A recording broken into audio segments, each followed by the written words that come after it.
भारतीय संविधान का मुख्य उद्देश्य भारतीय जनता को निम्नलिखित अधिकार दिलाना है: न्याय, सामाजिक, आर्थिक एवं राजनीतिक स्वतंत्रता, विचार, मत, विश्वास तथा धर्म की।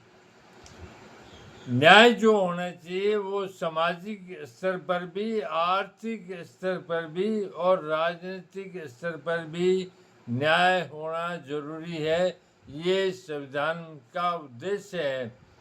न्याय, सामाजिक न्याय का तात्पर्य है कि सब मनुष्य जो भारत के नागरिक हैं एक समान है। उनमें जाति, धर्म, आर्थिक किसी आधार पर भेदभाव नहीं किया जा सकता। वो कानून की नज़र में एक समान है और उनसे एक समान व्यवहार किया जाएगा। इसका दूसरा, इसी प्रकार आर्थिक रूप से भी कि ये करोड़पति, ये भिखारी, ये झोंपड़े में रहता है, ये महल में रहता है, इस तरह का न्याय के हित के लिए हमारे देश में भेदभाव का कोई प्रावधान नहीं है और जो भेदभाव किया जाता है वो न्याय और देश के संविधान के विरुद्ध है। इसी प्रकार राजनीति क्षेत्र के अंदर भी कोई भी व्यक्ति जो भारत का नागरिक है वो राज्य की राजनीति और राष्ट्रीय राजनीति में किसी पद पर अपने बलबूते पर पहुंच सकता है। उस पर कोई रोक या प्रतिबंध नहीं है। दूसरा, स्वतंत्रता। हर नागरिक को स्वतंत्रता दी गई है, वो अपने विचार व्यक्त करे, अपना मत अर्थात वोट दे। विश्वास तथा धर्म की, वो किसी भी धर्म का पालन करे, उसमें देश का संविधान उसको इजाजत देता है और कोई उसको देश में रोक नहीं सकता।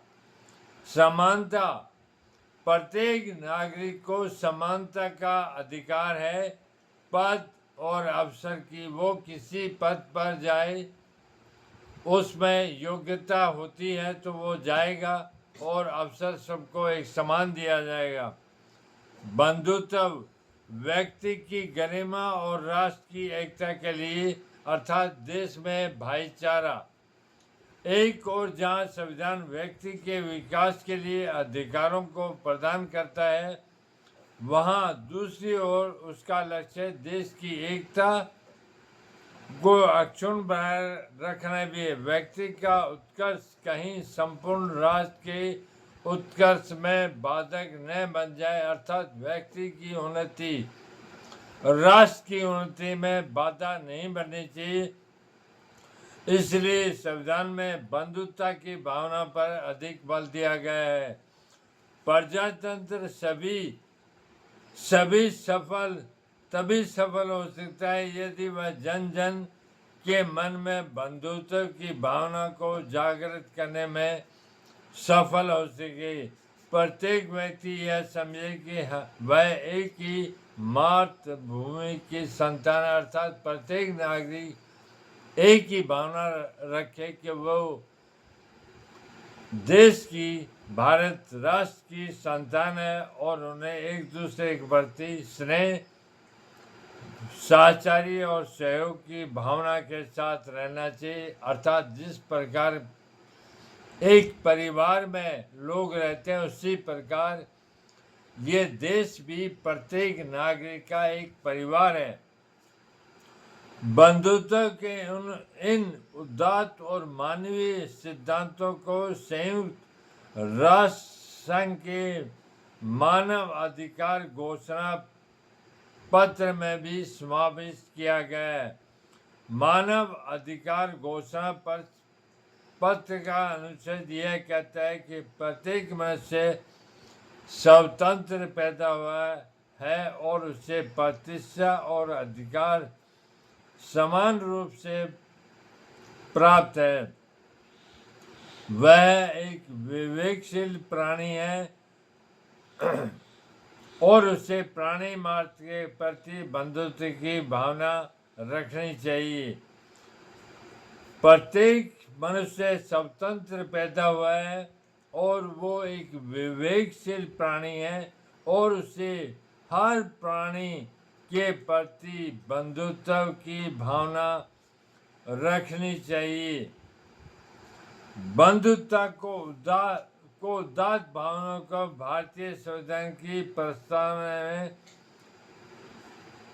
प्रतिस्थापित किया गया है। उपाधियों का अंत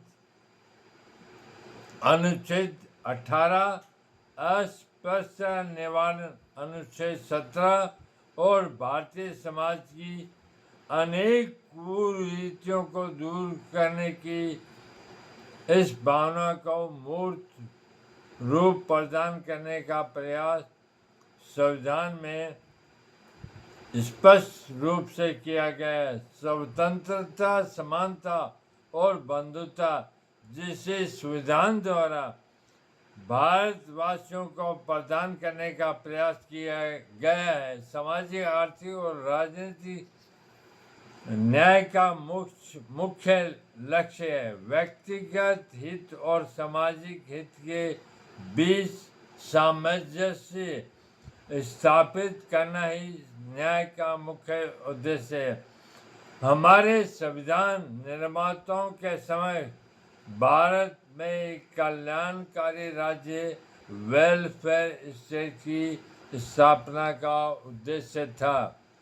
यद्यपि संविधान की प्रस्तावना में इस शब्द का कहीं भी उल्लेख नहीं किया गया, तथापि उनमें अंतर्निहित भावना से संविधान निर्माताओं का उद्देश्य स्पष्ट परिलक्षित होता है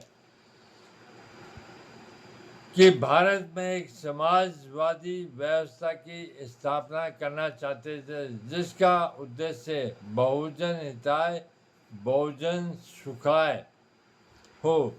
जिन आदर्शों की ओर संविधान लक्ष्य करता है वे राज्य के नीति निर्देशक सिद्धांतों में स्पष्ट रूप से उल्लिखित है।